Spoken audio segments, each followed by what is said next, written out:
Hello again, everyone. This is Christopher Ponder. The article title that I chose for this assignment is Educational Research and Mixed Methods. We're also going to talk about research design, application perspectives, and also foods for thought when we're actually using mixed method research in our classrooms or in our professions. This is Christopher Ponder, EDUC 6021. The title of our class is The Introduction to Educational Research. Let's get started. An introduction on the topic is the complexity of educational action and a pedagogical approach makes research, especially in education, particularly delicate and closely correlated to the contextual variables in which it occurs. This does not mean that it should not be rigorous, nor must move in multiple directions. Quite the contrary, a high degree of rigor is needed, whether the research is theoretical, historical, or empirical. If it is true, scientific laws are historically problematic. It is also true in education relationships with the same type of character may be conformed. Thus, scientifically resides not so much in the research subjects as it persists implemented to investigate such as a complex subject as education. How this rationale the choice of the topic that I chose. The research activity seeks to shed light on a given educational situation, spottily, temporarily, and culturally located in order to have a comprehensive understanding of the situation, taking into account its uniqueness and specificity or its situation, more general rules and laws. Accessible above contexts and situations differ from those in which they were produced. This also talks about the research that is carried out because of the desire to understand educational phenomenon in order to make an educational decision whose effectiveness, broadly speaking, and is also more probable. What did I learn from this topic? Well, first, mixed method research is also known as mixed research, MM. It's a type of user research that combines qualitative and quantitative methods into a single study. The goal is to gain a more comprehensive understanding of a research problem by using multiple techniques to carry data from different sources and perspectives. What I also learned from this, it also allows us a deeper exploration of research questions by utilizing a blend of both qualitative and quantitative data. Now we're going to get into how does this serve to help improve/inform my professional practice as an educator today. Mixed method researchers combine qualitative and quantitative data to answer complex research questions. It can also help us increase the validity and reliability of research findings by using the strengths of each data type and neutralizing their weaknesses. It's also, however, designing and conducting mixed methods research can be challenging and requires careful planning, interrogation, and analysis.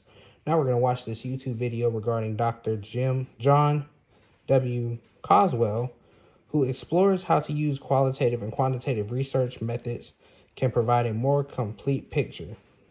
We're also going to talk about an announcer for the Pittsburgh Pirates who also breaks down using qualitative and quantitative data in mixed methods research and calling baseball plays in a game when he commentates.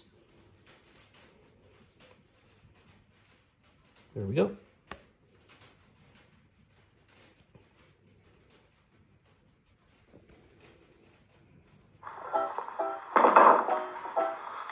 What's up? Hi, Jira.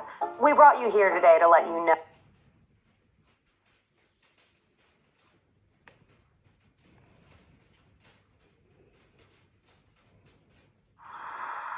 Meet 87-year-old Paula Levin. Levin's had a difficult life. She survived a heart attack in her 60s, breast cancer in her 70s, and most notably, she survived the Holocaust as a child.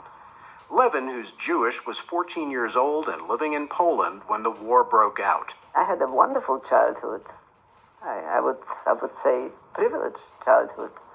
But then all of a sudden, everything stopped, so... Levin's experiences could be added to a large database and summarized statistically, quantitatively. For example, each year 365,000 women suffer a heart attack, 227,000 are diagnosed with breast cancer, and it's estimated that only 5,000 Jewish teenagers in Poland, out of 1 million... These are different statistics of life's experiences using qualitative data. 365,000 heart attacks in women, 225,000 breast cancer diagnosis, and also 5,000 Jewish teens out of a million survived the Holocaust. Million survived the Holocaust. But for Dr. John Creswell, an applied research methodologist at the University of Nebraska, neither life nor research is simply about numbers. There's stories to tell, and qualitative research focuses on such detail. Dr. Carswell, he uses the type of data used in today's understanding of what happened in the past, and he helps bring it into the light now in the present. Qualitative research now in the United States is becoming more and more accepted as a way of doing research. Quantitative gives us a large general surface picture. Qualitative gives us the in-depth picture. Now you've got to say that both pictures are probably valuable. During the war, Levin's father was separated from his family and eventually killed, but he had obtained false identities for his wife and child, and he persuaded a non-Jewish family in the community to introduce them to others as Christians. We had lots of Polish friends, and I used to go to church with them, and I used to go, I knew how to play that role. So, but it wasn't easy. This was not that usual, the way I survived with my mother, because we were under assumed name. We played that for 2.5 years. The mailmen in that town in Poland wore uniforms.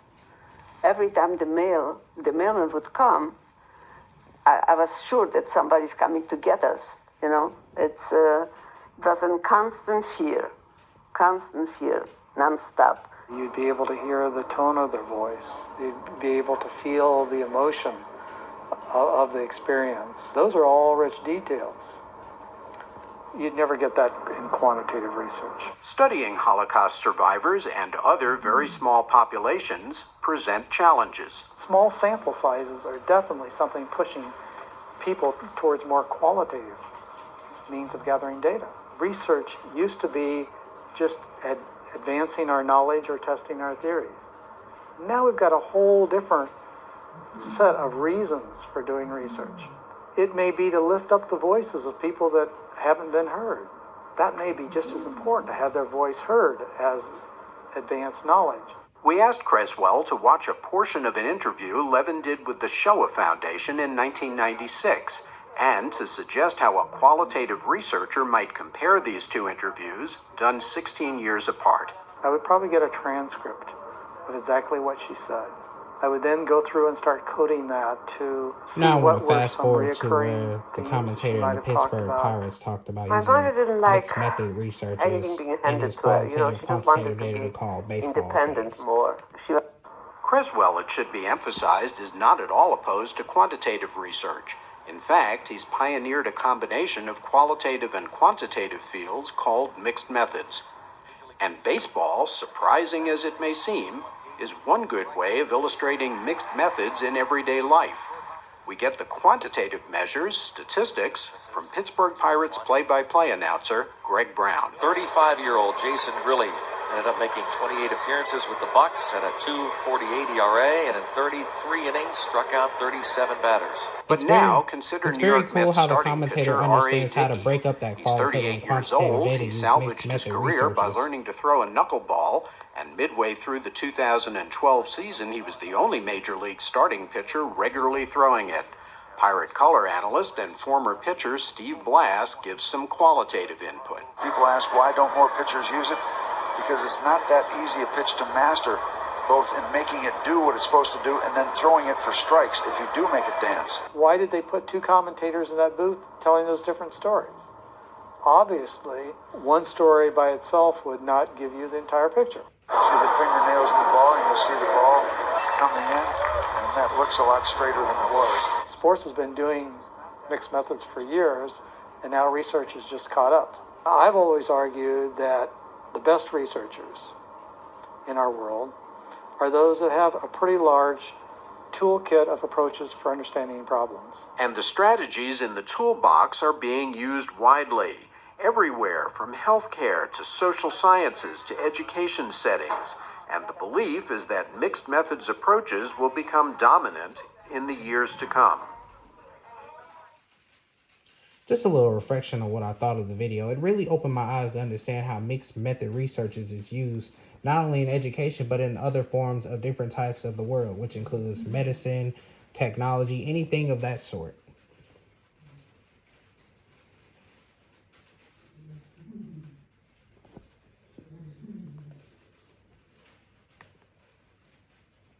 These are the references that I used for the presentation. If you have any questions, feel free to reach out. Thank you very much for listening.